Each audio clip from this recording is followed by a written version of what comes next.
Санхүү эдийн засгийн их сургуулийн эрдэм шинжилгээ судалгааны бүтээлийн санг ашиглах заавартай танилцсан уу?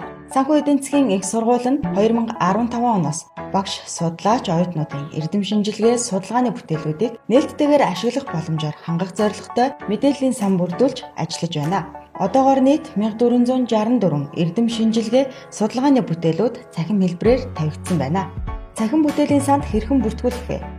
Та энэхүү мэдээллийн санд бүртгүүлэхийн тулд оюутны инфосист байгаа имэйл системээс өөрийн код бүхий мэйл хаягийн нууц үгийг авах хэрэгтэй.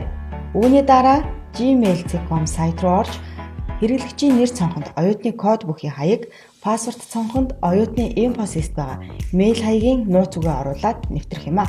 Та бүтээлийн санд бүртгүүлэхдээ санхүү эдийн засгийн их сургуулийн вебсайтаар орж баруун дээд буланд байрлах чухал холбоос хэсгийн бүтээлийн сан руу орж нүүр хуудсанд байрлах миний хаяг цэсний бүртгүүлэх товчон дээр дарна. Ингэснээр шинэ хэрэглэгчийн бүртгэл үүсэх цонх гарч ирнэ.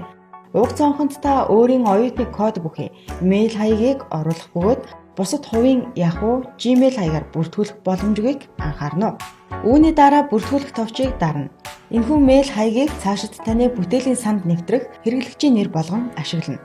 Таны бүртгүүлсэн оюутны код бүхий мэйл хаягаар баталгаажуулах мэйл очих ба тухайн линкээр орж бүртгэлийн дараагийн хэсэгт шилжинэ. Хувийн мэдээлэл үүсгэх хэсэгт та өөрийн мэдээллийг үнэн зөв бүглэх шаардлагатай. Мэдээллээ оруулж дууссаны дараа бүртгэл дууслаа гэсэн товчон дээр дарахад таны бүртгэл амжилттай үүсгэгдэж та системд бүртгэлтэй хэрэглэж болно. Цахим бүтээлийн санд хэрхэн нэвтрэх вэ? Та цахим бүтээлийн санд суурин компьютер, ноутбук, гар утас, таблет гэх мэт бүх төрлийн төхөөрөмжөөр дараах зааврын дагуу нэвтрэнэ. Санхүү эдийн засгийн их сургуулийн вебсайтны нүүр хуудасны баруун дээд буланд байрлах чухал холбоос хэсгийн бүтээлийн санд ороход санхүү эдийн засгийн их сургуулийн бүтээлийн сангийн нүүр хуудас гарч ирнэ. Нүүр хуудасны баруун дээр байрлах нэвтрэх товчийг дарж системд нэвтрэх хэсэг гарч ирэх юм. Нэвтрэх хэсэгт өөрийн оюутны код бүхий мэйл хаяг нууц үгээ оруулна. Ингэснээр та багш, судлаач оюутнуудын эрдэм шинжилгээ судалгааны бүтээлүүдээс зохиогчийн нэр, сэдэв, агуулга, түлхүүр үгээр хайлт хийж мэдээллээ бүрэн ихээр авч уншиж болно. Цахим бүтээлийн санд хэрхэн хайлт хийх вэ?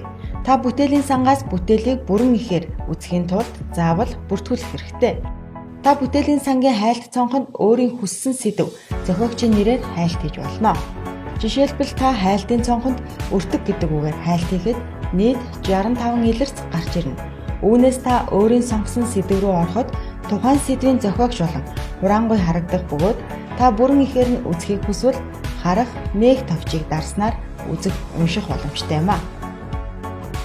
Эрдэм шинжилгээ бүтээлийн санд бүртгүүлэх, нэвтрэх, ашиглах, хайлтыг заавар зөвлөмж авах болон бүтээлийн сангийн ажиллагаатай холбоотой асуудлаар доорх цахим хаягуудаар холбоо барина уу?